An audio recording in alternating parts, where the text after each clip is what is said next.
It's a very smokes. it's a a charming house. It's got a lot of charm. Yeah. So it's brutal in the summertime and brutal in the wintertime, and very charming in between. Yeah, there you go. Those in between seasons are that's the sweet spot. Yeah. Dude, let's get into it. Okay. Here we go. It's Hot Mike. I've got Dillon Cole sitting across from me. Hello. A.K.A. Dillon the Doppelganger. You can't really even tell which is which. Could right we now. look more similar? Here we go. I think we could. There we go. Officially, we do. Dude, we could be each other's stunt doubles. I think we should be each other for Halloween. We just won't change anything We about. won't change a single thing. I'm Mike McCran. I'll actually. get some tattoos. Yeah. Just ink it on a little then we'll bit. be there. Some Sharpies. Yeah. Dude, so that's funny. awesome. Yeah. And how long have you had it with the clean cut? I started in January. It's something that I actually always wanted to try, but never had bravery to do, for lack of a better term. And anyway, I buzzed it and shaved it, and You look good, man. I've liked it ever since. Yeah. Yeah. I'm 29, and Okay. so it was like my first time buzzing and shaving my head. Yeah. In my life, and It was a scary thing to do. yeah. And I hid it under hats for really, years. really. Yeah, I wasn't Oh, fully yeah. confident because I was like, oh man, this like makes me look so much older. Oh no. But I was loving it. Like, sure. Okay. Yeah. I mean, I loved just how kind of clean it felt. Yeah. Like we I could love how we clean could it just feels. roll out of bed. Dude, I love that. And we look all put Love together. That. Yeah. Yeah, definitely. I hated having hair, and you got to like do something with it in the morning time. And actually, and I want to ask you, because I've been getting this a lot. I actually got this from Jesse the other day, and I'm noticing it with interactions with strangers that I feel like people are finding me intimidating because I'm a bald man, and like a guy that shaves his head particularly. Yeah. And I've never perceived I'm like such a gentle, scared person in public. You're a sweet I'm spirit. a very like, oh, excuse me, sorry. And it really it's present in my mind because I was at a restaurant yesterday, and I walked into the bathroom, and there was this guy coming out, and he said, excuse me very much. Oh And, my like, God, how- you scared the like shit out yeah, of him. he's like, excuse me very much was the phrase, and he like scurried away. It's definitely a more intimidating look. And I wouldn't say it's frequent that I get that. Sure. But I will get more like at the gym or something that if there is a guy he's kind of an alpha male, I might be kind of a threat to him. Or he'll perceive you as like a peer kind of thing, like you're another alpha totally. guy, which is so funny to me. And I don't think I'm a beta. I wouldn't say that you're a beta either. Yeah. But I don't know that I fit the look. Like, because I think of myself too. Like I have the personality of a golden retriever. Totally, you're like one of the sweetest people I've ever met in my life. Yeah, I mean, like you could kick my ass, no doubt, but I don't perceive you to be like an intimidating presence or anything. You know? Like, but the shaved head, it comes along with a little bit of baggage. Yeah, and I didn't anticipate that at all when I shaved my head, and I didn't even really realize it until like people weren't looking me in the eye, or kind of like I actually had averting their eye contact. A couple months after, like in February or March or something, I had a guy. It was like a biker dude that was oh, excuse me, sir. One time I was like standing in line at a taco place, and I will say, like you had beautiful hair, and it was cool hair. I mean, it was you hair. do look tougher. Like, it's not so, mean, not like but an aggressive guy. Yeah, but you now look. It's look really like a funny tough guy. how your physical appearance can kind of redictate how you perceive yourself, or contradict how you perceive yourself. So I've been really experiencing that with the shaved head. And you had like long hair at one point, right? Oh, yeah. Weren't you a punk rocker? Yeah, when I was like a teenager, I had long hair and everything in between. Yeah. Do you miss it at all, or is it like no, good man? riddance? I never had the hair that I wanted. I never had the long hair that I wanted. You know, I never had the hair like the way that I had very not curly, like wavy Irish hair kind of stuff that just never looked good. You know. So I just never had the hair that I wanted. So I completely relate to that. Yeah. Where it was never the style I wanted it to be. Yeah, and I can never get it to be. And then it started really just thinning on top, you know, and I was like, I'm just going to try it. I want to look like a fucking drummer in a metal band. I've always wanted to look like that. So let's try it and see what it looks like. And dude, box checked. Yeah. So I don't know. I might keep it. I'm going to keep it for a little while. I mean, once it's I don't know how often do you clean shave it? I don't clean with shave. a razor. No, okay. Is that what you do? Oh yeah, I like shaving cream and razor and the whole deal. I love it. I I might just shaved. You want to try feel it? Yeah, I want to feel it. I just shaved actually today, and it Oh feels man, when that you feels nice. in the winter And then do time. you lotion or something? Yeah, I put like a like an aftershave. yeah. Wow. And in the wintertime, you do this. You put a beanie on, and you've never felt cozier for Wow. whatever reason. It feels so good. Yeah. Yeah, I do like a number 2, so I still Okay, yeah. have kind of the shadow. To Yeah. it, No. but I've never done it. Yeah, no, I recommend giving it a try. You got to watch it. I got a little razor get a burn little going nick? on. Okay. But yeah, and sometimes you nick yourself, but it's Okay. a learning curve kind of. It's easier than shaving your face. Okay, It's way easier than shaving, in my opinion. that's Your face, your neck, you got to stretch Uh-huh. it It's out, hard. and there's a bunch of nooks and crannies. But this is just like flat, tight skin, so you just knock it down. It's kind of fun. I don't know. wow. I never got like I certainly shaved like in high school. I went to a Catholic high school, and it was strict like. Not like a uniform, but you always had to have your shirt tucked in. You always had to have a collar. Prim and proper. Had to be thing. clean shaven. If you came in with a little bit of shadow, Really? Yeah. The threat of you have to dry shave was always like a threat, Ooh. which I can't even imagine what that would feel like. Yeah. That's torture. so- I mean, it's very in line with the Catholic school to torture you in that way. Of course. But I never like I grew this at 20, so I've now had this beard for 16 years, and so I never got good at.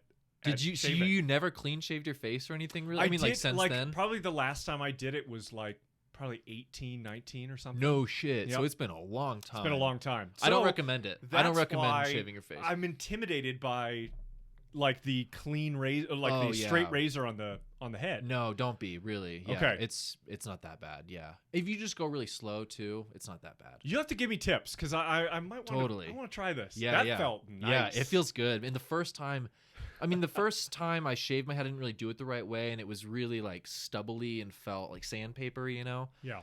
And now I figured out if you just go with the grain and then Okay. you do it again against the grain right after that, Then it's clean. you just get like skin. And Yeah. I don't know. It's probably a really boring topic to people with hair, but when you don't have hair, it feels so good. I don't know. Yeah. It's a good thing to try.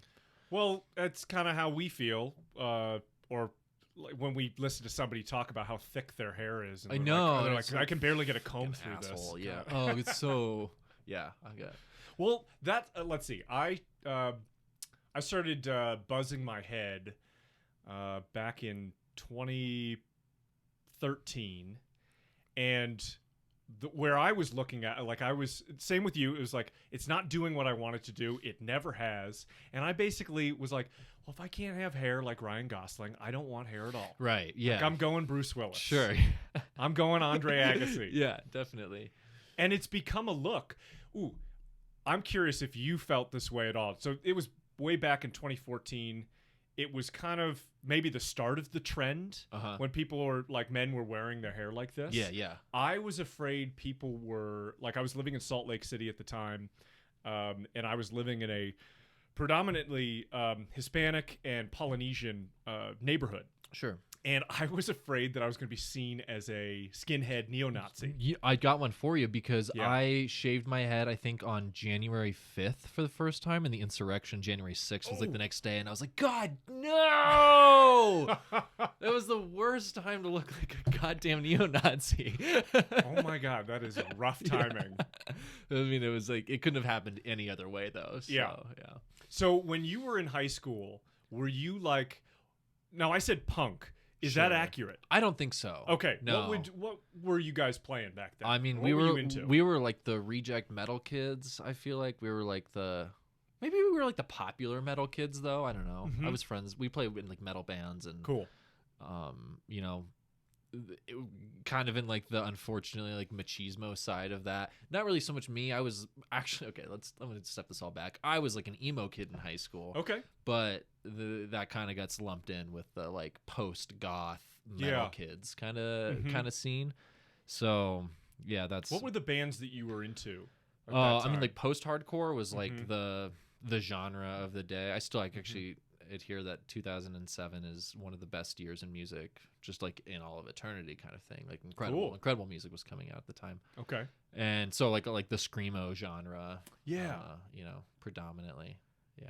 I had some buddies in college who I was just not exposed to that, like Sure. in high school. Yeah.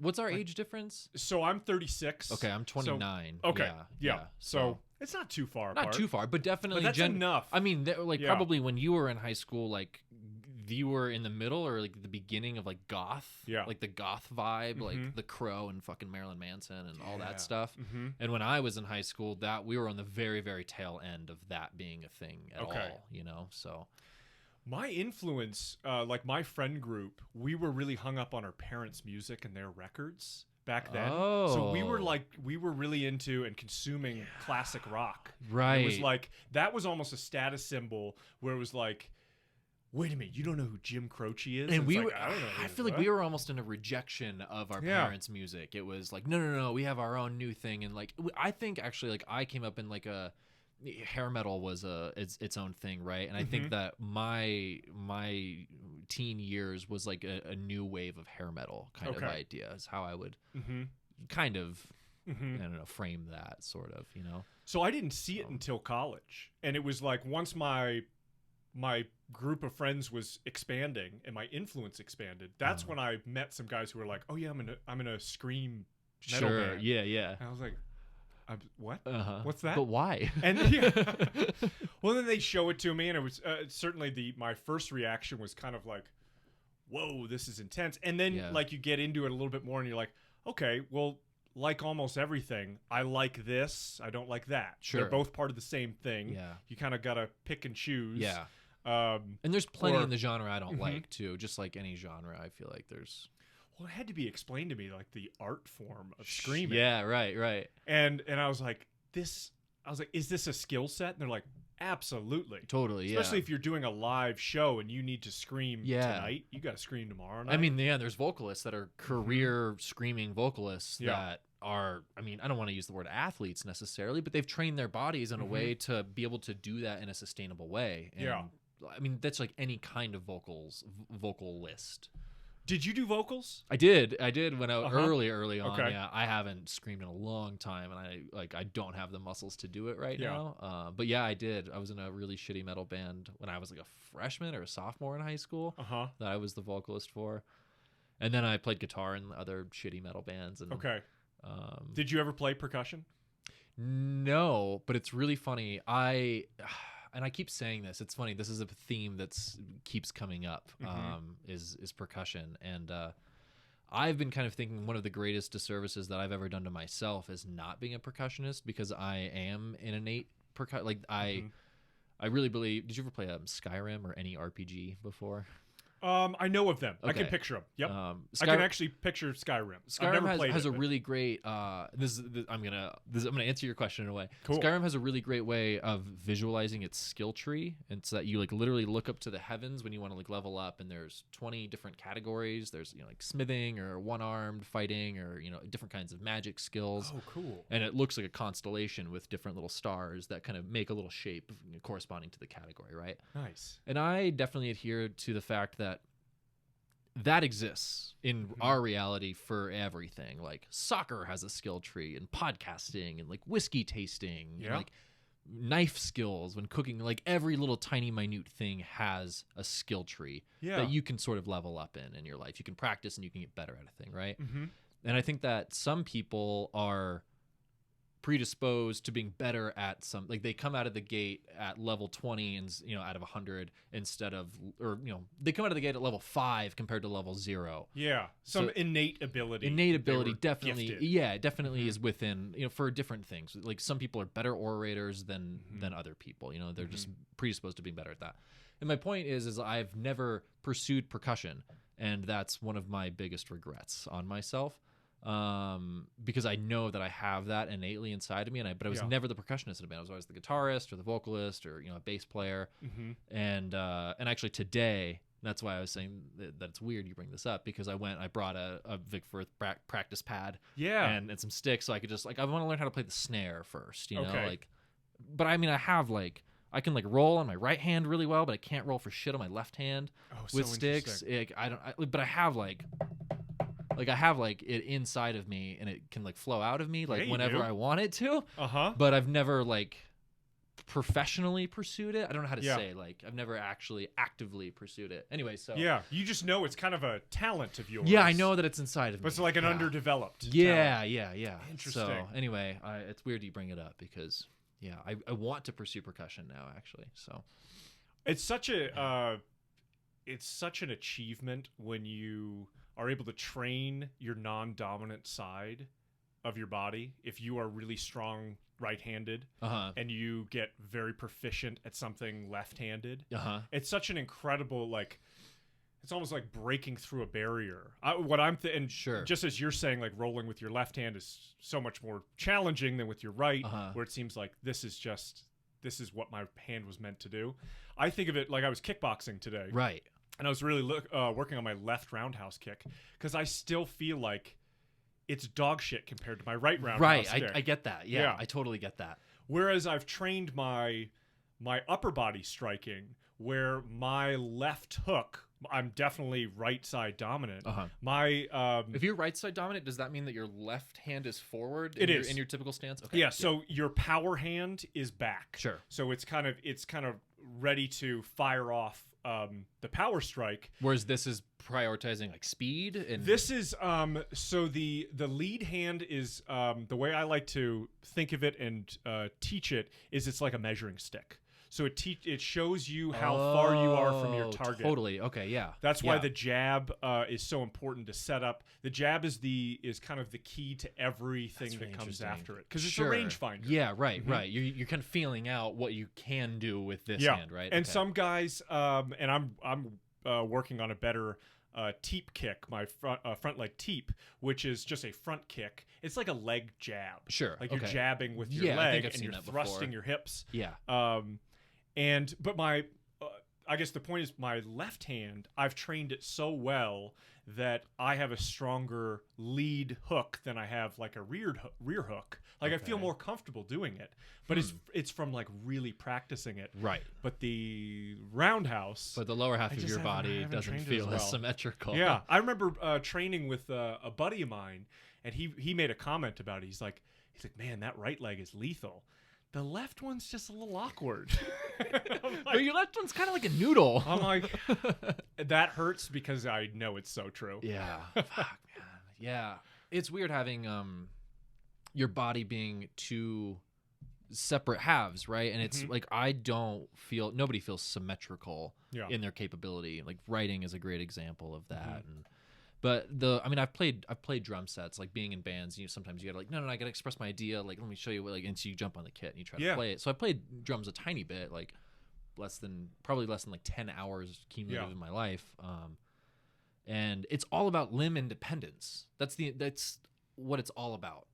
To me, that's what I've realized. It's like every single thing is just a different little noodle that flies around. Yeah. And you have to be able to like control each thing into, I don't know, it's hard to explain without, maybe you understand that from training with martial arts, but well, that's so interesting. I mean, there are similarities in kind of the movements in that you're moving creatively in order to strike something not just efficiently but on time. Right. And I'm actually thinking about baseball right now, and it almost feels like when like a batter can make a decision on whether or not they're going to swing like as the ball is leaving the pitcher's hand. Yes. Like it's like they're in synchronization with the ball when it's way the hell down there. Yeah. And I feel like it's the same kind of way with, I imagine it is with the way that you're moving your body against an opponent kind of thing. Is it's not a thing that you line up with instantaneously. It's a thing that you anticipate to line up with. It's a moment that you see that you can connect with, just mere moments, fractions of a moment in the future. And I think that rhythm is the same way, right? Like you can feel how you're, oh fuck, I'm off. Yeah. Like, when you throw a ball and you, oh shit, as it's leaving your hand, like that was messed up. Yep. You didn't need to see it go all the way down there. Like we have that built into us. Yeah. Which is incredible also. We have that innately. We can crunch such complex equations without even knowing it. Just like I don't know how to like calculate the parabola of the arc that I'm going to throw this ball at like on paper, but I know when it's fucked up when it's leaving my hand. Yeah. Or I know when it's like that was a good throw. Yeah, and you know when it's perfect. Yeah. Absolutely. It's incredible that we can do that. And it's so unique to our species. Yeah, I think so. Yeah. That we learned how like in that we're the only species that can harm from a distance. Like we are the only animal that is a top tier predator. I mean, obviously we are the top. Yeah, we are the apex of the apex. Yeah, we're at the top of the food chain. Yeah. And we're soft bodied, like we're extremely vulnerable physically in the animal kingdom. Right. Everything else that's a top tier predator kills things with his face. Yeah, right. And we're able to do it from a distance. Yeah. And I think like early evolution of our species as we became hunters, the fact that we could throw rocks and throw sticks and spears at things and keep ourselves at a distance and safe. Yeah. I think there is something so deep in our DNA and our hardwiring as far as throwing things. Totally. Yeah, right. So I wonder if like earlier our ancestors didn't have that, oh shit, I messed up that throw. Yeah. I wonder if we got that passed down from throwing spears and throwing rocks and shooting bows and I don't know. What other projectiles, slingshots. Absolutely. Yeah. So I have this is one of my hidden talents is insane accuracy with a rubber band. Really? It's got to be a little bit bigger. It can't be like a tiny little rubber band. Sure, yeah. But it's how I get rid of all insects in the house. No way. I mean, they got to land. I don't shoot them out of midair. I got a buddy who his secret power is he can perfectly hang a painting symmetrical on the wall. Your superpower is way cooler. That's pretty cool. Like he has like an he can internal just level. he can like totally. He's a perfectly level person. Oh, yeah, that's interesting. Now, when he walks through a house, is he observing? I don't know all the paint. Like I don't know. I don't know. Curious if something's askew. If like he's dying inside, unless he goes up there and like. I don't think so. Okay. I don't think so. He just has but that ability. But he is capable of hanging things perfectly level. It's very. I've seen him do it too. It's very strange. Yeah. It's like a D-list superpower. It's a good one though. It's handy. It's handy. It's a handyman power. Yeah. This was I guess I bring it up because I can't explain why I'm accurate in it. Sure. And I've picked up archery in the last 3 to 5 years or so. Does it translate? It does. Okay. And I remember, so I've been doing this since I was a little kid. And what I would do, meaning like in middle school, the janitor would have these rubber bands and they were about this big. Okay. And they'd go around the trash can to keep the bag on. And I would steal the rubber band. Awesome. And then I would put on like, so my buddy would, or my friends would like take a milk carton at lunch, like an empty milk carton, and they'd put it on their head. No shit. And then I would like stand far away, and then I'd shoot it off their head, and everyone would like people would clap or just like, oh shit. I carried that into young adulthood, and I'd be at parties, like backyard parties, and people would be smoking cigarettes, and as soon as they would like take their hand away, like keeping. I would shoot it out of their mouth. Dude, so good. So good. So that became a thing where, and I haven't done it as often now. Like what I do now is if we see a spider, if there's a fly, I just get out the rubber band. But I can't explain because I'm feeling it. I'm not aiming it straight down the barrel. Like it's almost like somebody who gets really good with the pistol or something, and they can't like a quick draw. Yeah, and like they can shoot from the hip incredibly accurately. Yeah. I'm not shooting from the hip, but there's something about the feel, like you just said, making these so many calculations in the head, but they're happening innately. Subconsciously. Yeah. And it's like it's so strange that you can feel it sometimes when it's off, but I can't explain it. I sometimes get this when just like in visual composition with a camera. Yes. I can sometimes see like I can't exactly say why, but that feels wrong.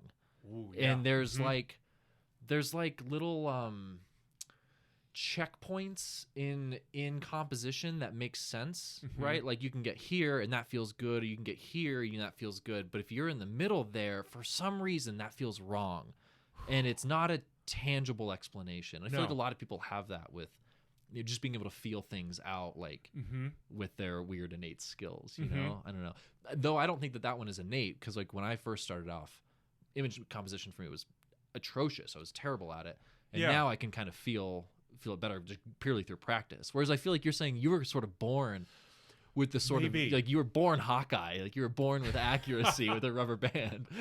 There might be some of that. I think there were some early days of like having a wrist rocket or something and getting good at it. But there was something about the rubber band. And I remember my buddy, he was like, I don't know how you shoot a rubber band so accurately. And he's right hand dominant.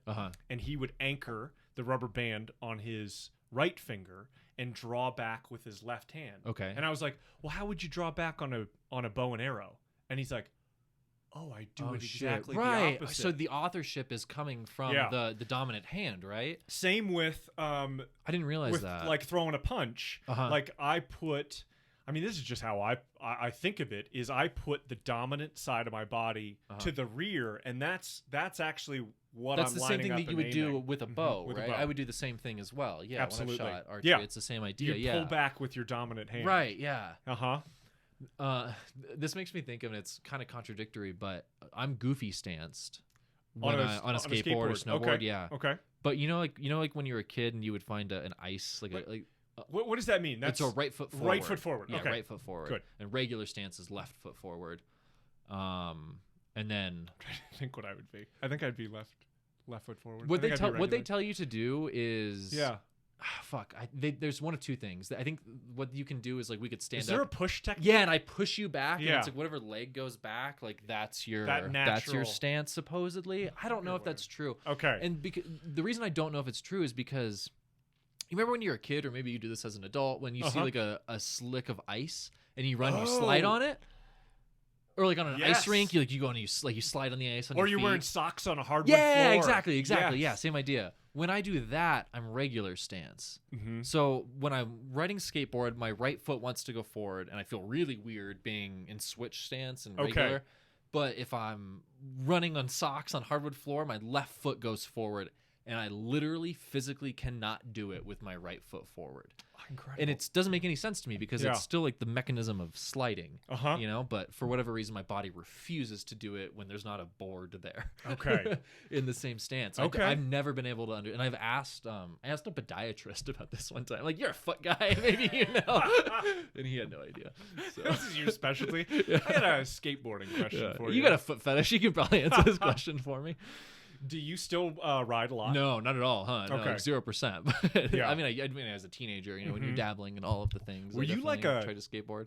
Trickster? Like, were you in the park? Were you in the in the swimming pools? Like empty swimming pools? Were you in the park? Yeah. No. No. I mean, okay. no, I've never broken a bone. Like, I'm not too. Hey, that's pretty good at 29. I'm not too interested in That's hurting myself, good. which is ridiculous. I'm taking the motorcycle safety course next weekend for the first time. I'm gonna buy a motorcycle. That's my whole new shtick that I'm on right now, and dude, so that's awesome. it feels like a hypocritical thing to say that I don't want to dabble with danger, but I never really. I did a pop shove it when I was in 8th grade, just like a 180. I can picture those, turn, and I ate shit. It was in my garage. I was like, I'm done skateboarding. I'm done with this shit. So, do you still snowboard at all? No, Okay. I've only gone snowboarding 3 or 4 times. Yeah, I liked it. It's expensive. It's an expensive thing. It's a very expensive hobby. I mean, as I say, as I'm trying to get into motorcycling, but I just don't really want to participate in the culture or whatever. I don't really want to participate in the culture of motorcycling. Also, as a disclaimer, but anyway. Yeah, but I mean, motorcycles are just cool. Yeah, it just seems like a fun thing to do. It's not a pay-to-play activity, other than you invest in the piece of machinery. Sure. Yeah. And you invest in the whatever safety apparel you need. Exactly. Yeah. And then it's very cheap. Obviously, insurance. you're going to get leather chaps. Yeah. Assless leather chaps, or I'm going to get see-through at least, so my ass is kind of protected.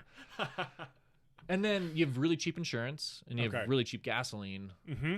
And then getting 50 miles a gallon, and you go have fun. Do you see it as like an around town, commuter type bike? Yeah, a little bit of that. Okay. But then also I really like figuring out the technique of things. Mm-hmm. For whatever reason I'm just kind of bored at this point in my life. Not that I've mastered camera stuff by any means, but I've gotten to a point where I feel really confident with photography in general. Mm-hmm. And I'm hopefully starting to slowly make a career out of doing that kind of stuff. And now I want to start learning something else, and something else that stretches it stretches the way that you can think about other things. Like I relate a lot of things to photography and how exposure works, and I can rationalize a lot of things because of that. You know, I made a video essay one time about salinity in food, and how that relates to a contrast curve in an image, like how contrasty your image is relates to how salty your food is. Oh, wow. And then how different colors are saturated and skewed is kind of like the acidity that you use in food as well. I like that. So I really love the juxtaposition of two different things. You know, you can really like make sense of how image works based on how, you know, salt in your food works. Like, that's really, so now I want to like, motorcycling seems like a way to re-rationalize other things in my life. So that's cool, man. I don't know. Well, it's kind of like how we were putting percussion or drumming with martial arts. Yeah. Especially with the physicality of those two things really relate, I think. I heard that Travis Barker, he does a lot of mitt work with boxing. What does that mean? Mitt work. So a trainer is holding mitts, and you're they're called focus mitts. Okay, yeah. And so you're really working on those combinations, and he just does rounds on the bag because he's just wailing on those drums for, I don't know, 3 hours, 4 hours. Oh, dude. And he's like, I need the cardio. It's like, this is not optional. No, for me. totally. That's like, it's a career requirement to be in that to be in good shape. Absolutely. Yeah. The Steadicam operator on, did you see 1917? Oh, yes. Yeah. That guy that was. I said yes, but no, I haven't seen it, but I know. But you know what I'm talking about, at least? Yeah. I don't know why I haven't seen it. That's okay. Yeah. That's okay. But I heard it's great. Yeah. It's great. Yeah. Is it Sam Mendes? Yeah. Cool. And Roger Deakins shot it. It's like another collaboration. It's very good. Highly recommend it. But when he got booked to do that, he said that he increased his normal daily regimen workout to twice a day. He doubled what he was doing because he knew that it was going to be an absolutely grueling, physically demanding shoot, which it obviously was. But it's funny how you got to like do that for your job. You got to be in like really good shape for your job. Some people do. I have this a little bit, but I bet you have this tenfold on me. But watching a film, I'm looking at a shot, and for the most part, I want to be immersed in the story and just forget that this is a film. I do too. But God, I bet you'd pay money to just be like hypnotized. Just see a really good movie. Yeah. But I want to know practically how they did that. How did you pull off? And I'm thinking of everything that's happening behind the lens. Yeah. But I bet you have that tenfold. I mean, I don't know. You can't maybe, turn it off. But I can't. I mean, a lot of the times I can't. And I think that a good indicator of when it does turn off is when the story or the characters are very good. Yeah. But yeah, otherwise I'm like thinking about like, oh, it's interesting they put a light there. Like, why did they put the hair light like that? Or like, why is the camera moving right now? You know, like, always thinking about like technique and like criticizing sometimes on like why they made that stupid decision, or like, damn, that, like really stupid. There's a Ty West movie called House of the Devil? I forget. I think it was like 2013. Okay. Shot in 16. And okay. Greta Gerwig is in it for a hot moment, which is like out of nowhere. Like, oh, Greta Gerwig's like the best friend. I think it's House of the Devil. I hope I'm not getting that wrong. And if only we had a podcast producer who could I know. pull it up, Jamie. Yeah, exactly. Someday. They have like it's really dumb. They're like in a pizza place in the beginning. It's just like a shot reverse shot dialogue scene. Okay. And there's this like beautiful hair light on Greta Gerwig. And I remember watching that movie and not even realizing that it was Greta Gerwig the first time I watched it years ago. Yeah. Not even realize it was her, but I was like, man, that hair light looks so fucking cool on her. And I was totally distracted from like what was going on in the movie.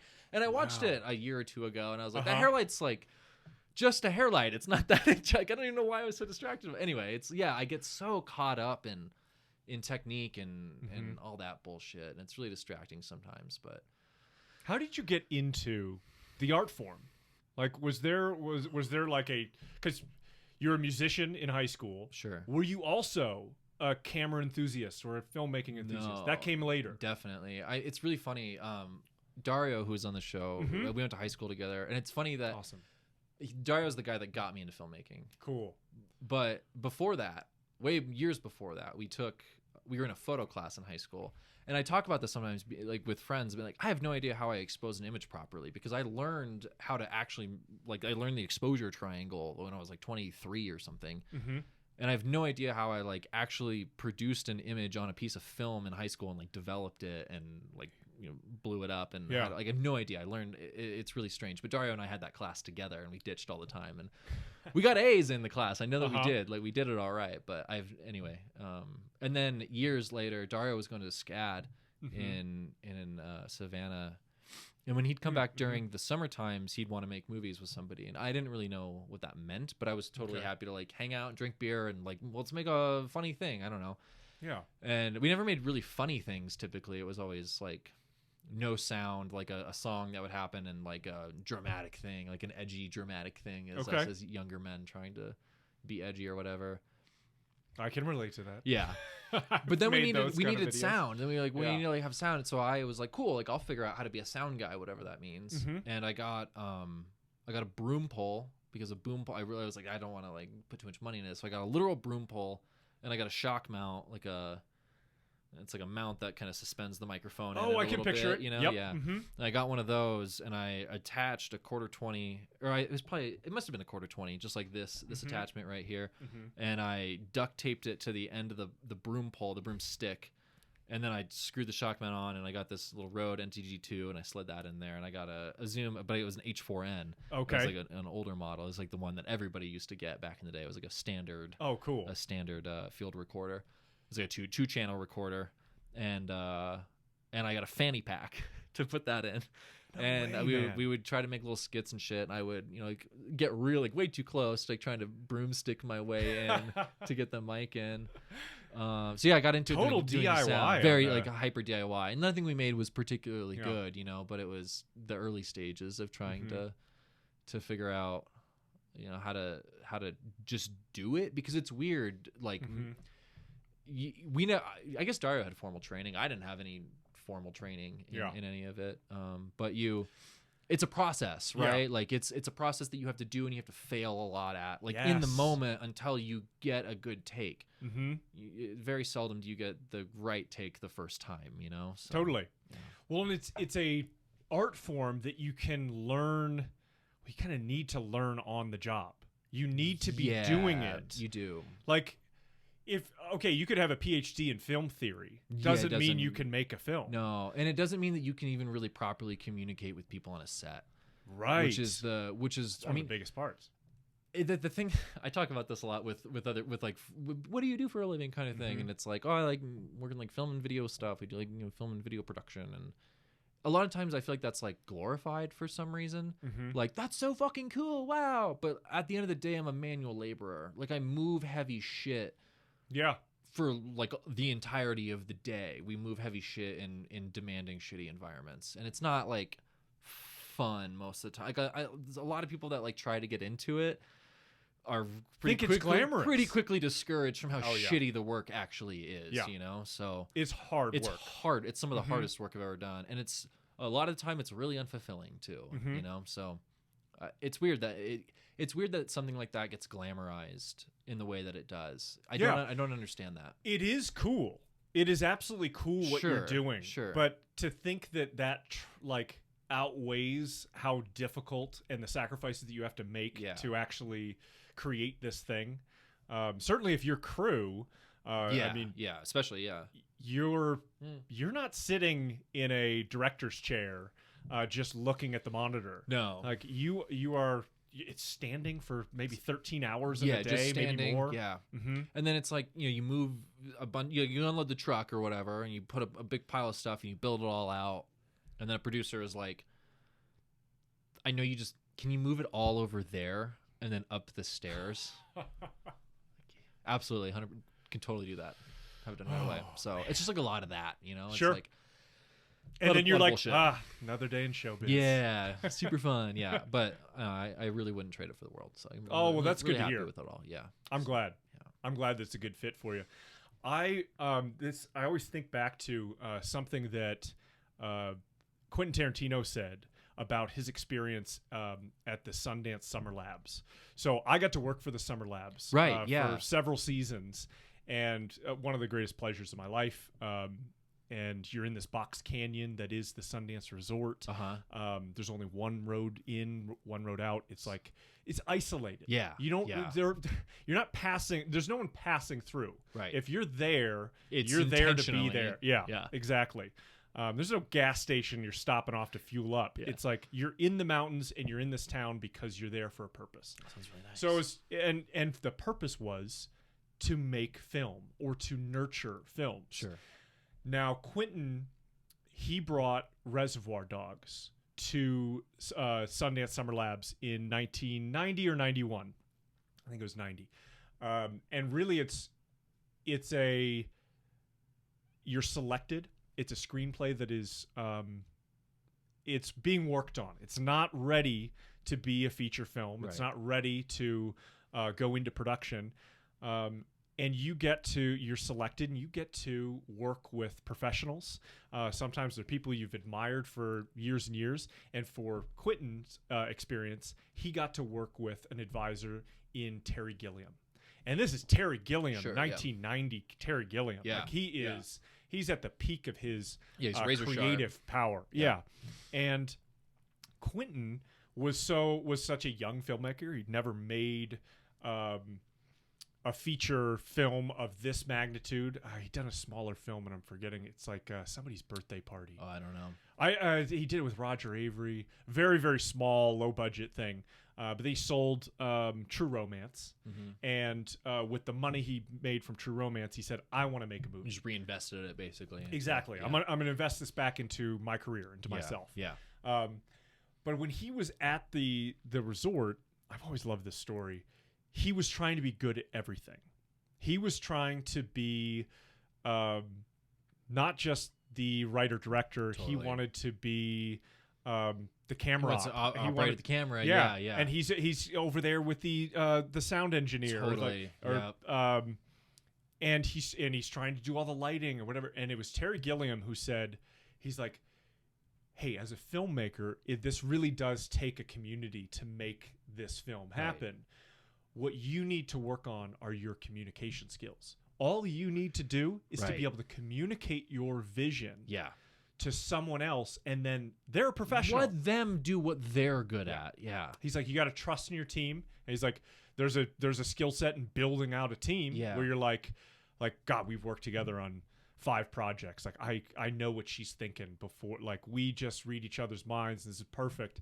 And then the communication gets easier and easier. Totally. But he said that was one of the biggest takeaways from that experience was to take a step back and say, I got to let somebody else do the thing that they're good at. Yeah, definitely. And I think it's a fallback of a lot of young filmmakers. They really want to be the person that does, like, I want to write, I want to act, I want to direct, I'm going to edit, like I'm going to do every little step of the process because it's my film kind of thing. And that's, well, you're not Orson Welles. It's not the way it works. Yeah, you're not, and nobody else probably ever will. Well, I can make some arguments against that, but it's an unfortunate fallback that a lot of people fall into. And I started working for this DP, like I'm kind of now specifically an assistant camera person, and I feel like I'm a very comfortable in that position, being first or second AC. And he was talking to some like new PA kid the other day, and he was like pretty adamant about like, you can't be a jack of all trades person. Like that's really cute when like if you want to be like I mean he didn't say that, but he was basically saying like it's really cute if you want to like be a little person that makes videos for social media or whatever, but like if you want to actually play, you got to be good at one particular thing, or at least in one particular department, you know? Like I don't really get hired to do sound anymore because I'm not really a sound person. You know? I'm capable of being a boom operator and a sound mixer and all that stuff. Yeah. I can do location sound, but I don't thrive at it. I know some really good location sound people, and you should hire them instead of me to do that particular task. But when it comes to pull and focus, like probably you should hire me to do that. Like I can do that competently. So, yeah, you're right. Like it's, you can't jack of all trades it. And I think that if you try, I think that a lot of, and it's funny you bring up Tarantino too, because I think that a lot of young filmmakers just want to be Tarantino, for better or for worse. Yeah, and I think, and it's particularly 16-year-old me among like, young men that like, we want to do a Quentin Tarantino thing. It's going to be like over the top violence, but like, you know, it's over the top. It's unrealistic. Like everybody wants to do that, and it's just like nobody can be Orson Welles but Orson Welles, and nobody can be Tarantino but Tarantino. So true. You got to find your own voice. Yeah. But God, it's such a common mistake. Like I wanted to be the cross-section Venn diagram of Quentin and Wes Anderson. Sure, and that's like the two most common. Those are the two ones. Like when 17-year-old me was like my first film, like short film that I ever made. The thing that was in my head was I was like, I'm making my bottle rocket. Like, this is gonna be my bottle rocket. What was the movie about? It's called Rob Banks, and it's about, the lead character's name is Rob Banks. Sure. And he's constantly, and he's a lawyer, and he's gotten in trouble with kind of his nefarious clientele, and he's starting to feel like he's kind of a gangster lawbreaker too, and now he's on their bad side. So he reaches out to an old friend who's a retired like Marine vet, and he's basically asking him, can you help me solve this problem? These guys are going to kill me. And his Marine, so to give you time, this guy had just returned from Desert Storm, so this is all set in 1990, 91, and which was it was fun that my first project was a period piece, right? So I had to borrow from other friends, like all clothing, all vehicles. That's ambitious. Like I had like a 1987 Land Cruiser or something as one of the main vehicles. We had Jeeps and stuff, and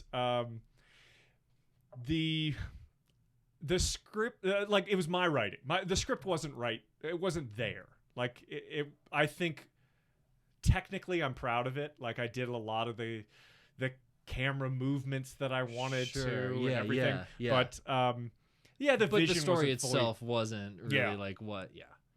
The full picture was like, I had this idea that I wanted to do kind of this Miami Vice type story, that two law firms kind of go to war with each other, and they're law firms that represent like drug traffickers, and they're so influenced by their clients that they start thinking, oh, I'm a gangster too. Like, I can do this. I'm dabbling. So it's flat. Like, I had this idea of, it's like flashy clothes, and it's like set in the 80s. I was watching a lot of reruns of Miami Vice at the time. Getting inspired. And I was pulling from Carlito's Way. I don't know if you've ever seen that. I haven't seen it. Okay. They did a remake of that in like in the aughts, or like 2012 or something. I feel like I haven't seen either of them, but they did. It was like a prequel or something. Oh, I thought it was like a reboot. Like maybe it was like a Star Trek reboot, like refranchising. Anyway, it doesn't matter. Well, I didn't see it, but I haven't seen it. Sean Penn plays Carlito's lawyer, who is Al Pacino, and Sean Penn starts thinking he gets a little big for his britches and starts thinking like he's going to be a gangster too. Right. And so silly. And so I just expanded on that. So I had this treatment. It wouldn't be a full screenplay, but I had this treatment for these two like warring law firms. And I was like, well, I can never afford to shoot this. What am I thinking? Like, I gotta pare it down. So then I made it one lawyer, and then one guy, and I'll have to show it to you sometime. I would love to see it. I would love to see it. I love seeing earlier work from friends. Especially. So I made this back in 2009. It was actually the year after my first Sundance. I came back from working the Sundance Film Festival, and I saw some films that were just like, meh. I don't know. Like, boy, this is the caliber. And then I really felt like encouraged. I was like, man, if these people are doing it and living their dreams, like, I gotta dabble in it too. And instead of, I don't think it was healthy to be thinking I'm making my bottle rocket, because it wasn't bottle rocket. It was me just trying to learn how to be a filmmaker. And then I didn't make another film. And then was it not true to you ultimately? Do you think that? That's fair. I think that's fair to say, because I think that a lot of people get caught in the trap of what they think they want to make compared to what they authentically want to make. And if you're not, and I think this adheres to every form, whether it's movies or painting or music production, whatever it is. I think it really, if you're not being honest with yourself about what you're making, it's probably not going to be very good. You know, like, if you're not authentically proud about what you're doing, it's probably nobody else will really find it to be with artistic merit, you know? That's well said. I agree with that. it's a hard thing to grapple with. I grapple with that a lot Mhm. myself, like with what I think I want to make versus what I want to actually make. Mhm. So I took the film, so I was struggling in the editing phase. This bourbon's staring at us. I was actually thinking about it. Yeah, what totally. do you leaning towards? I've never had Ezra Brooks before. Let's do a little Ezra. Do you like neat, or you want to? Yeah, I'll take a. Or do you want a in cube? it. Okay, cool. I've actually never had Four Roses either. Now that I think about it, Might have to have 2 glasses. fuck, man. Yeah, will you pour us up some Ezra? And I've heard. Here, I'll do it for you. Yeah, I've heard. I mean, they're both good. This guy at the liquor store, he was really talking up this Ezra Brooks. He was like, "Oh man, this is my favorite." He's like, "I just pour a glass and just sniff it." I was like, "Really? I like to drink it." Yeah. Hey, cheers. Cheers, man. Nice. Thank you. Have you ever had Rowan's Creek before? That's good. It's I think it's a bourbon as well. No. Or they have a bourbon as well. Wow, it's very good. I'll have to Rowan's Creek, yeah. It's, Cool. It's like $50 for $7.50. It's not crazy expensive. It's Okay. Middle shelf kind of Okay. stuff. It's good. So I really like it. I like to say that I like bourbon. I don't know bourbon. I feel like I don't know some anything, people, man. I feel that way sometimes too. I like built out a bar a few years ago. I dropped like $3,000 and I fucking bought some bottles. What? And what is it? The Dunning-Kruger effect, right? Like when you think you know fucking everything, when you actually know nothing, and then once you start dabbling in something, it's like you're really over. Like I don't know anything. Mm-hmm. And I feel like I'm at the point still where like I don't know. I don't like. There's so much out there. Yeah. So many brands, so many little nuances. Yeah. And it's overwhelming. There's how a much depth there is to know to this business. Yeah, absolutely. Yeah, absolutely. And I don't mean to derail at all what we were just talking about. I totally want to get back to that. But Cool.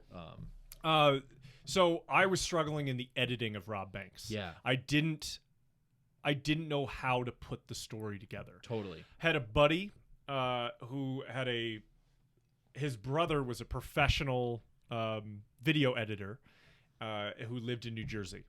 And he did a lot of work in New York City. He did music videos. He'd work with a lot of people. He actually he turned his whole Jersey basement into a soundproof like recording studio, so Sick. bands would come over. Yeah, that's badass. So he just was just kind of a tech guy, computer guy. Like he knew he was fluent in every editing software, right? Whether it was video editing or audio. So he was the guy. Yeah. And since he was a buddy, we had met like once and had a good time at a wedding. He agreed. He was like, "Just come out, man. We'll have a weekend." He's like, "What? You're trying to make a short film?" He's like, "Dude, we can whip that together. I'll give you a couple of days." Yeah, we'll slap it together, and it's not that hard. Yeah. He didn't charge me a thing. Yeah. That's really nice. He's like, "Just fly yourself out here. I'll be we'll work together for so many hours. I'll go work on my regular projects or whatever, and you get a weekend in Jersey." Yeah. And it was a fantastic experience. We get there and we're looking at all the footage. Like he's reviewing everything because he's trying to find the story in it. Right. And he's asking me a lot of questions about plot, characters, things like that, where I want things to go. Right. And I had copies of the script, and the script wasn't long. I mean, the film is 8 minutes. Yeah. And the script is 10 pages. Sure. Like it's barely anything. So I'm like, I've got the script if you want to read it. And this was such a good life lesson or artistic lesson. He was like, "Oh, I don't need the script." He's like, "I've got the footage. This is where the story is." He's like, he's like, you shot the film. You now have to tell the story that you captured. He's like, it doesn't matter what was on the page anymore. Fuck, yeah, I've never really heard. Yeah, that makes a lot of sense. Yeah. Which kind of broke my heart. Like the story, I really like what he did. He helped me cut that together. I've totally had a good editor do this before where like I tried to take a pass through it on a short film, trying to take a pass through it. And then I'm overwhelmed by it. Just doesn't feel right. It doesn't feel like what it should be, you know? And I'm sorry, I didn't write this particular film, but I shot this film and basically directed it. This years and years ago. But I passed along to this editor that I know is actually really good. And he cut 25% of the actual like runtime out of it. Yeah. Because it didn't matter. It didn't matter to the story. Like that wasn't what the story was, is what was on the page. It was the story was what could be found in the footage that we had, you know, like the text, the physical text of the page isn't the actual text of what the audience is going to read. So it doesn't really matter at a certain point, right? So true. That's what your editor is saying, yeah. It was a harsh truth that was hard to hear, as I'm sure it was really hard to be like, that 25%. In my opinion, I was actually very thankful. Oh, okay, God, you cut that all out. It feels so much better now. But but I can see cleaner. It wasn't my writing either. So I was like, I don't know. I just want to get this done. And but when it's something that is yours, I can see how that would kind of hurt the feelers a little bit. It was challenging, and he kind of was giving. He's like, I don't know, unless you want to go do reshoots, and then fly back here, and then we finish the film. And I was like, no, I don't really want to do that. Except for there was one shot that we both agreed was absolutely essential because you don't understand what's happening in the action. And it's this beautiful shot. Like, I wanted a lot of motion. So I had, like, almost every shot is a dolly shot. Almost every shot is moving. It's pushing in. It's pulling. It's trucking to the side. Trucking, and I was mounting it to vehicles too, and the shot or the sick, man. What year was this too? 2009. Yeah, that's when I shot it. Like, did you do this on DV? Yeah. Fuck, man, that's cool. cool. I still have the camera. Really? Yeah, I could show you the camera. I would love to see it. We'll do it after the pod. Okay, cool. Yeah, and I'll actually show you this. It's like, I would love to see 8 minutes long, man. Yeah. It's a low commitment. Yeah. But and so I would mount the camera on the car, and then because I really wanted a completely side-facing shot of a man running full speed in a full 3-piece suit. Okay, cool. So he's just running in a suit, and I wanted and so the car is going right next to it.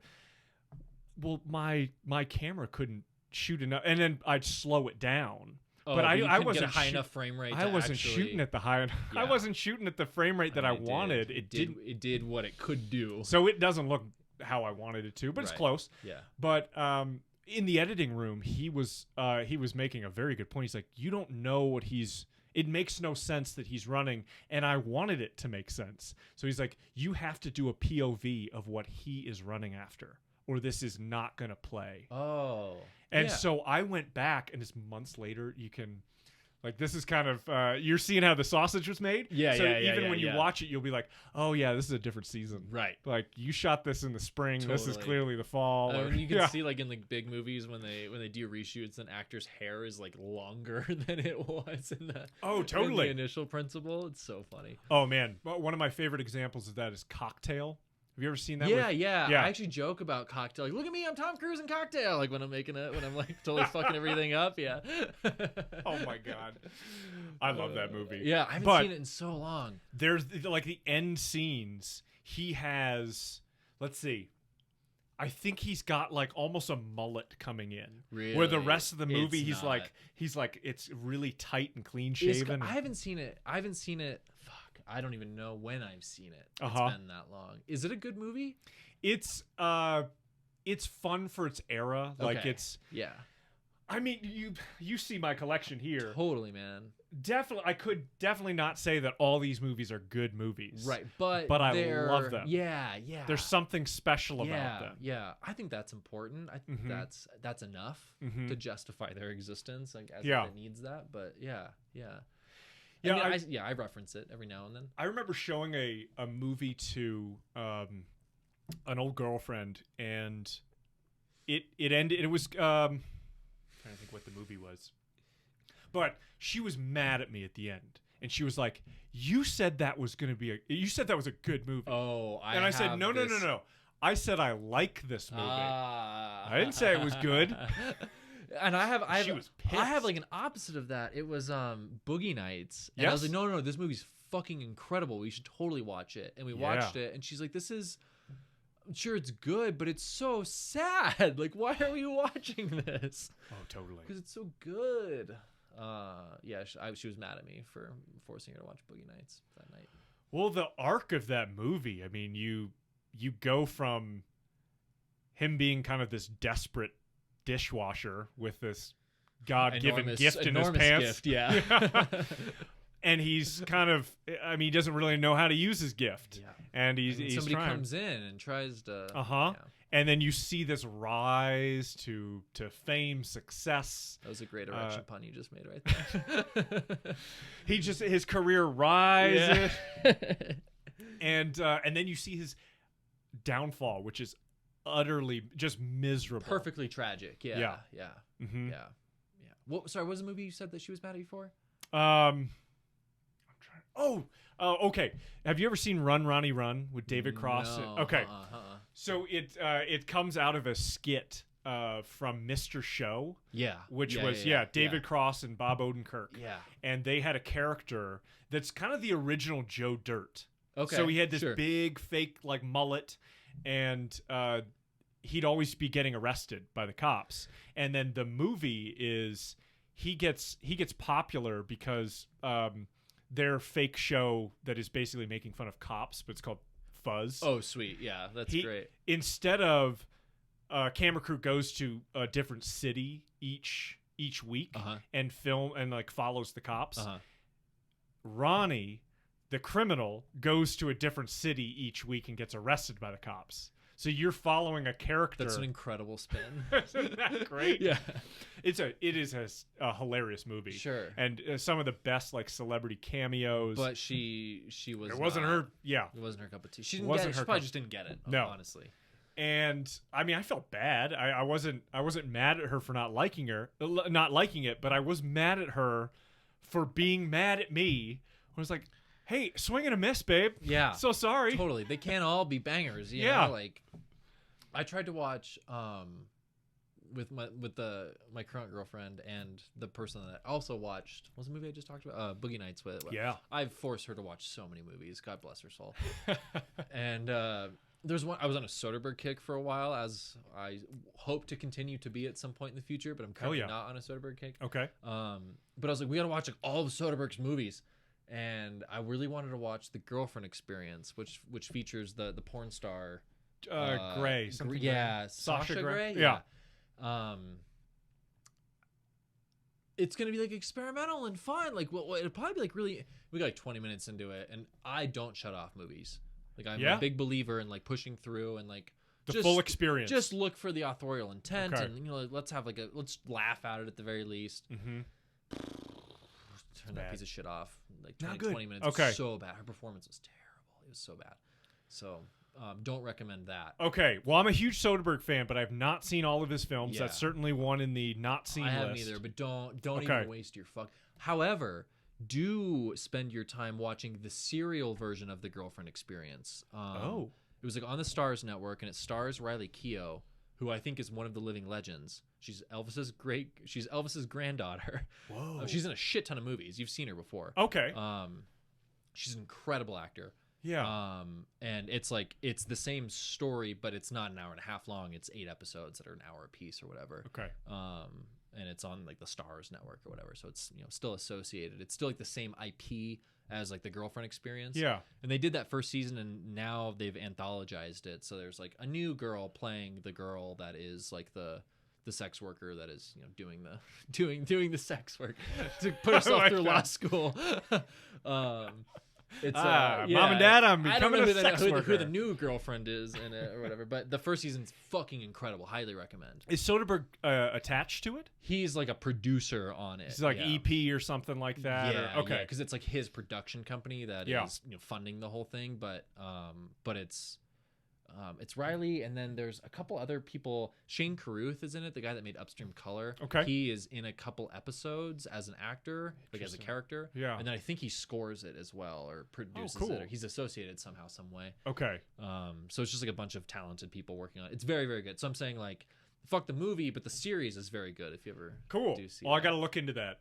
I'm curious if, to tie it to The Girlfriend Experience, another project that Soderbergh has done with a non-actor in the lead. How do you like Haywire? Oh, I'm not even really aware of it. Okay. Yeah. Ooh, okay. I would love for you to watch Haywire, and we come back in and talk about it. Okay, yeah. So Haywire is it's an espionage film, and it stars Gina Carano, she was an MMA fighter.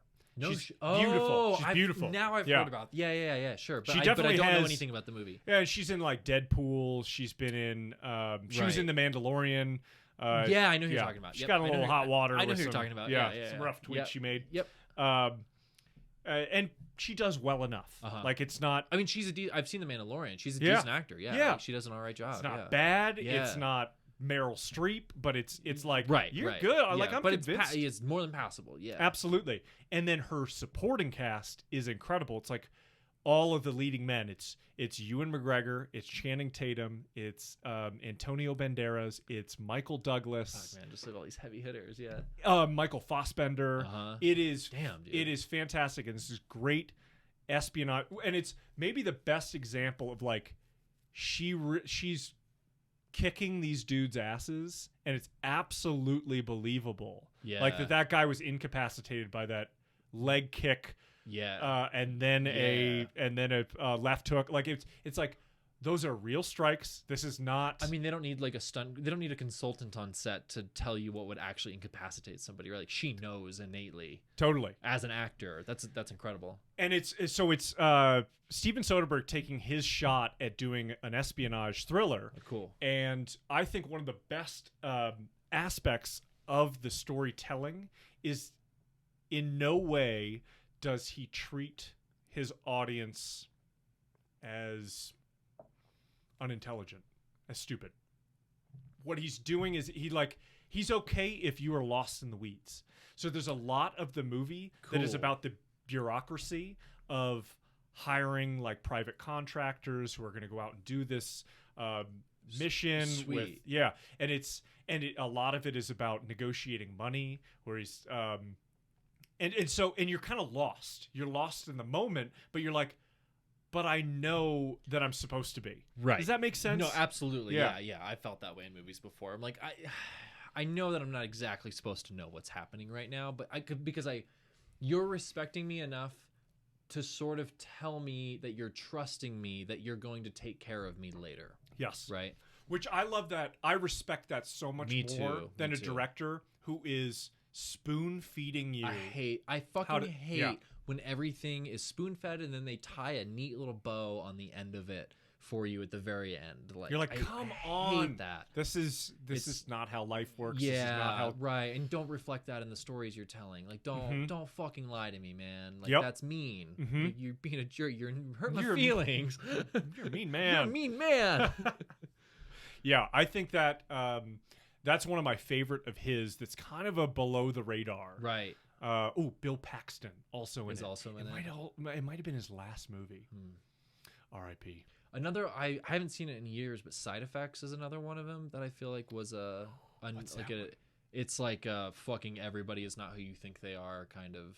I haven't seen Okay. it in so long, but it was another one of the under the Ooh, yeah. radar Soderbergh movies, you know. 'cause He's got I a feel couple of them. There's like the big one, like Logan Lucky and fucking Ocean's And 11 and that are- Traffic. Yeah, and- the stuff that really like Oscar contenders. yeah, or, that's like really there and present, and then a lot of But then there's like Limey. Did you ever see Limey? No, yeah, I don't even know. It's a revenge story Yeah. about this British guy who comes to Hollywood for somebody wronged him, they murdered his daughter or something, and he's on this killing spree in Hollywood. No, I don't know anything about it. How about Schizopolis? No, Okay, that's one of his first like really early films. I actually think it's on like HBO Max or something. Like Okay. I stumbled upon it in a streaming service recently, and I was like, "What?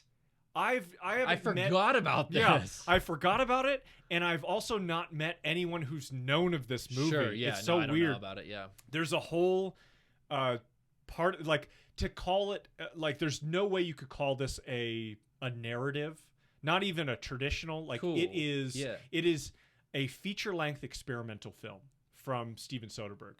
So it challenges you in so many ways of like, wait, we've seen this scene before, but now they're speaking in a different language. It's like, wait, whoa, that character. that's a really cool tactic. There's a whole segment of the story where, they're speaking in kind of it's English, but it's in a God, I can't even explain it. It's in a different language. Like the words that he's using, the nouns, the verbs, the adverbs, they have different properties. But it's clear that he has written it down and it's a formula so that people are saying these weird sentences back and forth to each other and they're communicating. But it's kind of a mind blower. There's also a fantastic group of scenes. They're kind of like little vignettes. And Steven Soderbergh is like the main character. Like he is the actor throughout this whole thing. Cool. Okay, so we've barely ever seen him in front of the camera. Right. But this is so early. This is so experimental. And you see it and you're like, holy shit, they gave this guy Ocean's 11. Right. And then he knocked it out of the park. Yeah. But there's a whole segment where he comes home to kind of his classic suburban home with his classic suburban family, but he like walks through the door and he's like, generic greeting, and his wife comes in, she's like, generic greeting returned. I love that. Ambiguous question about your day. Yeah, and yeah. And he's like, arbitrary answer about meetings. Arbitrary signifiers. Yes. Like we're just oh man, fill in the blank. I think you would love this. I would love that. Yeah, I would love that. What's it called again? It's called Schizopolis. Okay, it's funny because his career is so all over the place with the quality of things, in my opinion, that have been made, and that sounds like one of the good ones. I love that. Like let's end on this one because it's a camera technique, and I think you could really speak to it. I love his use of natural light.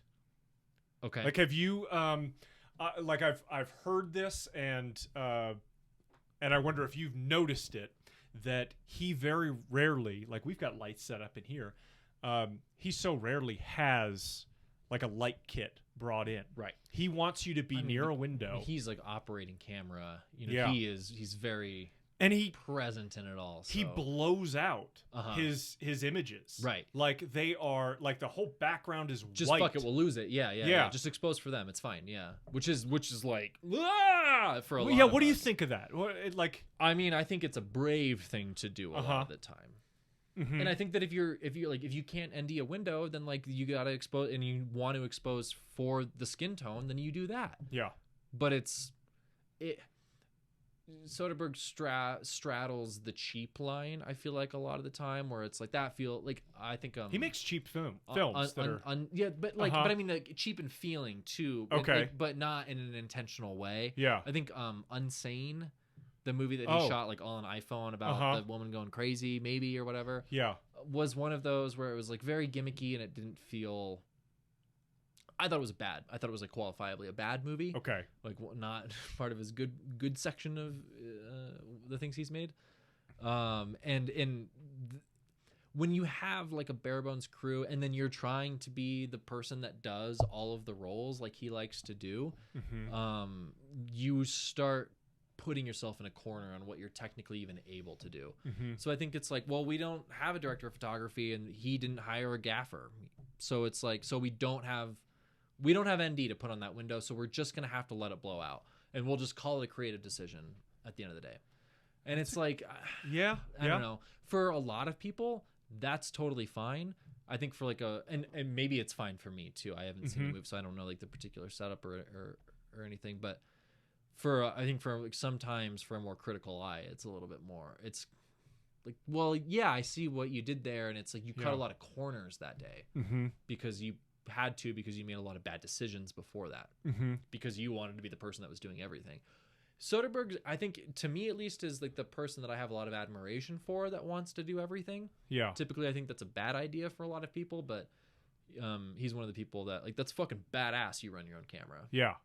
And direct your actors, and then cut the thing when it's done. Like that's fucking cool. That ties back into, but it limits you're not you. Tarantino, you're not Wes Anderson, you're not Orson Welles, you're not Steven Soderbergh. But I wish Steven can do it. But I wish so many beginning filmmakers would idolize Steven Soderbergh instead of Quentin Tarantino. Agreed. You know? So I do have a little bit of admiration for that workflow. Yeah. But it's a risky workflow, and I think that's why we see a lot of work from him that's really good, and a lot of work from him that is not as good. He does have a mixed bag. Yeah. Another film that I pictured that is completely blown out in its exposure is Three Kings from David O. Russell. Yeah, I haven't seen it. It's so Okay. funny. It sat my parents growing up. They had a 2 DVD racks. Yeah, And Classic. 3 Kings was on there, but I never saw it. Okay. As a kid. I Go wasn't back allowed to watch it. I think. Yeah. It's a great film. Okay. That it's like a black comedy. Is that right? yes, Okay. it Yeah, is a yeah. complete genre bender. Cool. Where it's there's Yeah. a bit of action. It's completely an art house film, and it's a dark comedy. Sure. Yeah. And there was total complete function around overexposing because you're supposed to be in the Iraq desert with no shade around interesting, you. yeah. So it's during Desert Storm, Yeah. and everything is so bright. So he just cranked the exposure, and Interesting. I so want to see that. Yeah. yeah, It'd be interesting to compare it to like a movie like Jarhead, which is like the same, Oh, same yeah. kind of idea, right? Not the same Mhm. war, but the same kind of idea. Like a period piece war movie set in the Middle East, right? totally Um, same war. Absolutely, those Yeah. are a good double feature. yeah, that would be an Mhm. a good way to see that. Yeah. But I'm thinking about like the cinematography in Jarhead, Mm-hmm. and like I mean it's a fucking Deakins movie, so everything's like perfect about it. But Mm-hmm. but there are a lot of segments that I remember not being overexposed in a technical sense, but definitely coming in a little hot for sure. Yeah, That would be a really interesting compare contrast. I Mhm. imagine. Yeah. yeah, Oh, I want to see that. and yeah. how they decided to do it. Yeah. There's another David O. Russell movie. I was like coming down on a mushroom trip one day, and I was like, I really love to watch a movie typically when I'm like coming down from a trip because I need It's a to good like, call. be regrounded into reality. Sure. And I typically want to just like have a good time. Yeah. And there was a David O. Russell movie that I watched, and I could not handle it. It was too much. It was Jason Schwartzman was in it. I Heart Huckabees. Yeah, and dude, like it starts breaking the form like way too much, where like the screen is like. Well, the fractals. Yeah, and I was like, no, I need something a little happier, right? I need something a little bit more coherent. I know I can't work. Have you ever gone back to it? Though? No, I'm not afraid of it, but I was like overwhelmed by it when I tried to watch it, so I couldn't. I haven't thought about it since now, actually. Sure, yeah. I should I watch it? I love that film. Okay. It's one of my favorite. Well, one of my favorite Jason Schwartzman, but also one of my favorite Mark Wahlberg films. Okay, Mark yeah, Wahlberg yeah. has taken. It's a big departure for him. Cool. Where he's not playing the action hero. Yeah, the meathead action hero. Yeah, exactly. Yeah. He's this super thoughtful, sensitive guy who's trying to figure out his place in the universe. Sure. And I should go back and watch it. I can definitely see why coming down that was not the Be a right little fit. too overwhelming for Uh-huh. Yeah. I have to go back to that. You know, one of my favorite movies is called Listen Up, Philip, and it stars Jason Schwartzman. It's a good movie, man. What is that about? He plays this novelist who has just published or is working. I think he's just published his second novel, and he's like experiencing a little bit of fame for the first time, and he's kind of on his high horse about it. And it sort of starts off with him burning all of his bridges, like fuck everybody because like I'm better than all of you. And then it's sort of like his fall from grace, like before he has really experienced grace. It's one of those movies where like you hate the main character, Okay. but you sort of sympathize with their position and feeling. Okay. And like kind of your innate desire as a person to like tell everybody to fuck off, you know? Uh-huh. What year was it made? 2014 or 2016 maybe. Wow. Yeah. Elizabeth Moss is in it as well. Okay. And fucking Jonathan Pryce is in it. Wow. Yeah, he plays like a who's the author, like the very stereotypically male douchey author. He plays like a Hemingway or a Steinbeck? No, or but close. We're getting there. I can't remember who it is right now. Typical douchey author. I'm like, he plays like one Foster of those guys Wallace. who like is like a mentor character to our character, right? Who's like, you know, you should be the novelist that to see the success that I've seen in my life, you need to behave in these certain sort of ways. And he's like, yes, sensei, yes. It's a good movie. It's presented as a novel as well. Like it starts with VO, like from a narrator narrating what's going on, and then that sort of all disappears. Okay. And then it kind of breaks down into chapters, like in its form. It's a good movie. Nice, man. Yeah. Yeah. Jason, weird guy. He was the drummer of the band that played the theme song, that had the theme song of the OC. Is that right? I think you're right. Oh my God, the song I California. forgot You know what I'm talking about? Oh my God, I forgot. Yeah, And Jason Schwartzman was the drummer of the band in that. And I think there's a hilarious Vice article that's nobody's happier than these pictures of Jason Schwartzman playing drums in whatever the band was called for. He's had such an interesting Hollywood career. Yeah. Being the nephew of Coppola, Francis Ford Coppola. Oh, I didn't know that. Yeah, he's a Coppola. No shit. Mm-hmm. We're probably Coppolas. We didn't even know it. No, That's I don't hilarious. think so, but I was like, everybody's a Coppola. 1 out of man. 9 people are Coppola. No. I just saw. Have you seen Nick Cage is a Coppola. Have you seen Pig yet? No. This new Nick Cage movie. No, but I saw that it was. It's fucking incredible, dude. It's fucking incredible. Did you see it? The Lyric? Yeah, I saw it last week. Cool. The Lyric, yeah. And my girlfriend and I watched it, and it Yeah. was like, there were so many moments where I was like, in my head, I was like, on paper, this should not work. Like, you drafted this idea, and I don't know how in the hell you thought this was a good idea worth executing, but then you did it, and you executed it somehow, some way. What makes it work? Is it Nick? Nick's performance is incredible. Yeah.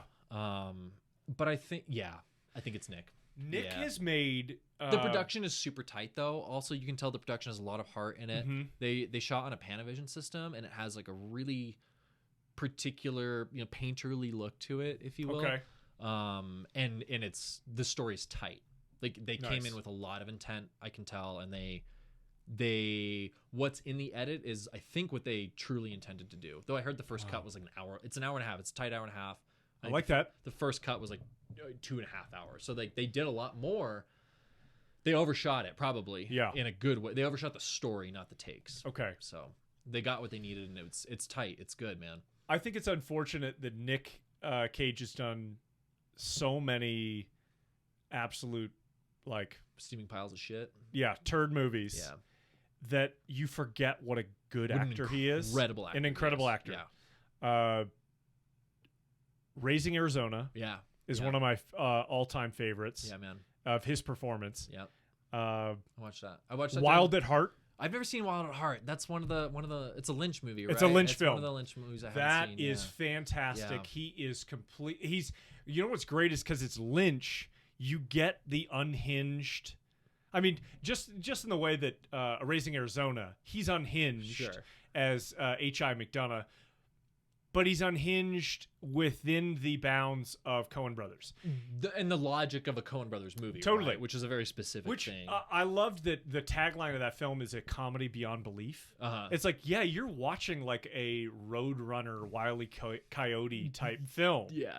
Like even his Almost tattoo literally, is yeah. is the Roadrunner. Oh, I don't remember that. That's really Like he's funny, got a tattoo, and I feel like this is a direct. Like it looks like a comedy, Yeah. or not like a comedy, like a cartoon comedy. Right. No, Like, I totally understand. you're like watching a Looney slapstick, Tunes. like somebody getting hit with a hammer, kind of thing. Totally. And turns into a flattened piece of paper. Wild at Heart is it is so violent and unpredictable and gruesome and beautiful, like Lynch. Right. Like it's all of these things, and then you get this unhinged Nick Cage, and you put that into the character of I think his name is Sailor, and Laura Dern is fantastic. That is a great watch. And another fantastic one of his. I know he's made a couple of good films in the last 5 years.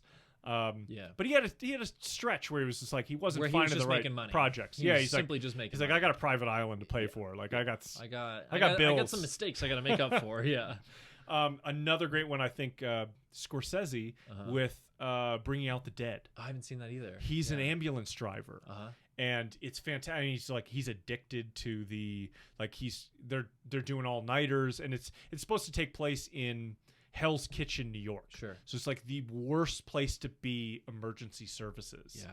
And his supporting cast is incredible. It's Ving Rhames, it's John Goodman, it's Tom Sizemore, and they're all fellow ambulance drivers with him. Uh-huh. That's another fantastic performance where he's so strung out, and he's like driving around the ambulance, and he's hooking himself up to an IV, and that is a wild film. But that guy's got some range. Yeah, it's insane. One of the movies that I saw so much as a kid was the Nick Cage Gone in 60 Seconds. Oh yeah, that version, which isn't probably a good movie. I don't know, but I saw it. I've seen the movie 100 times. That's probably. awesome. I would watch it like every weekend as a child. You know. Let's do this. So good, man. Dylan, let's end on So that. good. Thank you so much for having This has me. been awesome. I appreciate it. Let's do it Thank you. again It was soon. very fun. Yeah. Let's watch I would love Rob to. Banks now. Okay, yeah, let's do it. Yeah. And Haywire. I gotta watch Haywire and follow Absolutely, up on that. dude. Yeah. Well, I'm Mike, or I'm Dylan. You don't know. No idea. I don't even know at this point. This has been Hot Mike. We're out.